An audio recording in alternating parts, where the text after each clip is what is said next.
बचपन की याद करते करते द्वारकाधीश भगवान श्री कृष्ण ने सुदामा से पूछा, मित्र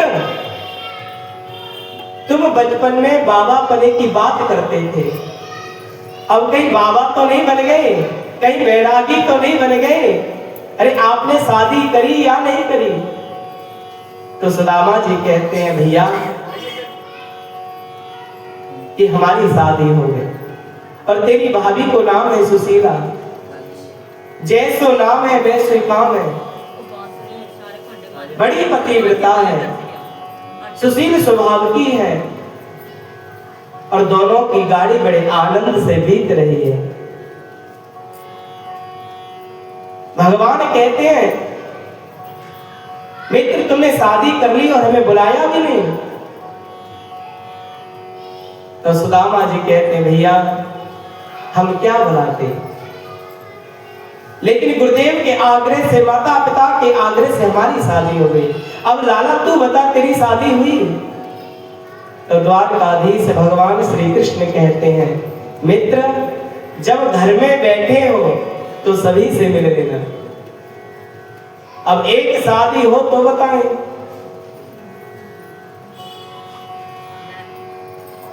अब तो समस्त रूप जो पटरानियां हैं भगवान की, वे घेर करके सुदामा जी को खड़ी हैं और पूछा, लाला ये कौन है? तो द्वारकाधीश भगवान श्री कृष्ण कहते, लाला ये अपनी है सारी। बोलो राधे राधे राधे।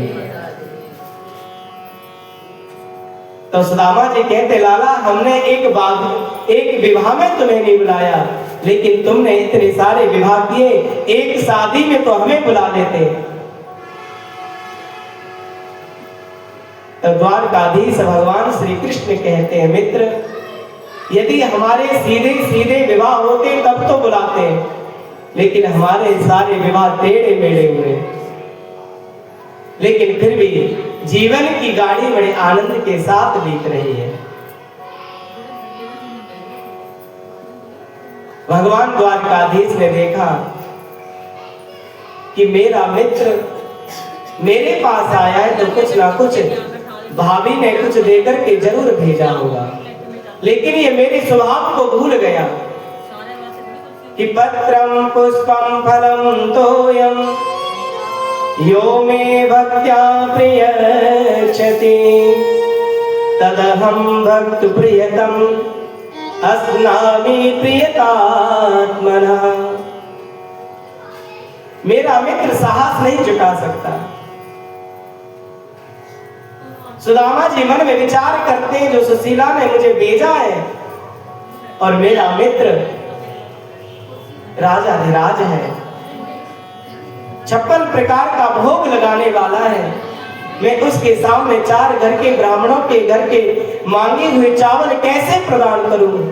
सहम गए सुदामा जी, क्योंकि कभी ग्रामीण व्यक्ति जब शहर में चला जाता है ना, तो शहर की चकाचौंध देख करके चौंक जाता है, डर लगने लगता है। तो ऐसे ही सुदामा जी महाराज जब द्वारकाधीश भगवान श्री कृष्ण के यहाँ पहुंचे हैं, तो उनके दिव्य भवनों को देख करके, दिव्य ऐश्वर्य को देख करके चौंक गए और साहस नहीं जुटा पाए। लेकिन भगवान प्रतिज्ञा करते हैं, मित्र तुम पदार्थ के भूखे हो, मैं पदार्थ का भूखा नहीं। आप जैसे हो वैसे ही मुझे समर्पित हो जाओ। द्रौपदी ने भगवान को पुकारा था, लेकिन कब पुकारा? द्रौपदी पूर्ण समर्पण जब हुई तब भगवान आए। कभी आश्रय लेती है कि पितामह भीष्म बैठे हैं, कुल के वृद्ध धृतराष्ट्र बैठे हैं, अर्जुन की तरफ देखती है, गांडीवधारी अर्जुन बैठा है, विशाल गदा के साथ भीम बैठा है, लेकिन दुशासन जब द्रौपदी को केसों को पकड़ करके लाता है, द्रौपदी कभी पितामह भीष्म की तरफ देखती है,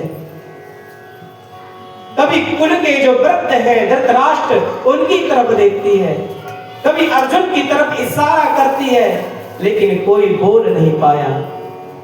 द्रौपदी चीखती रही, अर्जुन धिक्कार है तेरे गांडीव को, आटा मिल गया ना, तू मेरी सहायता नहीं कर सकता। भीम धिक्कार है तेरी विशाल गदा को, तू मेरी सहायता नहीं कर सकता। क्या ये गदा, ये धनुष इसलिए धारण किए हैं मैं आवाज, और यदि तुम दाव में हार गए तो एक दास को, रानी को दाव पर लगाने का क्या अधिकार था। लेकिन द्रौपदी ने जब चारों तरफ से निराशा पिशाचिनी ने जब घेर लिया, साड़ी के पल्ले को देखती हैं, लेकिन जब साड़ी का पल्लू भी छोड़ दिया बंधुओं, दोनों हाथ ऊपर उठा दिए कि शक्रदेव प्रपन्नाय तवास्मीति च याचते अभयं सर्वभूतेभ्यो ददामि तद्व्रतं मम। हे प्रभु, आपके अतिरिक्त इस त्रिभुवन में मेरा कोई रक्षक नहीं है। इतना तो द्रौपदी ने कहा है, उतने में तो द्रौपदी की लाज भगवान ने रख ली। पूर्ण समर्पण होना है तो द्रौपदी की तरह समर्पण हो जाओ। आपने यदि पूर्ण समर्पण किया है तो द्रौपदी की तरह समर्पण करना। कभी किसी पर अभिलाषा मत रखना कि हमारी रक्षा करेंगे,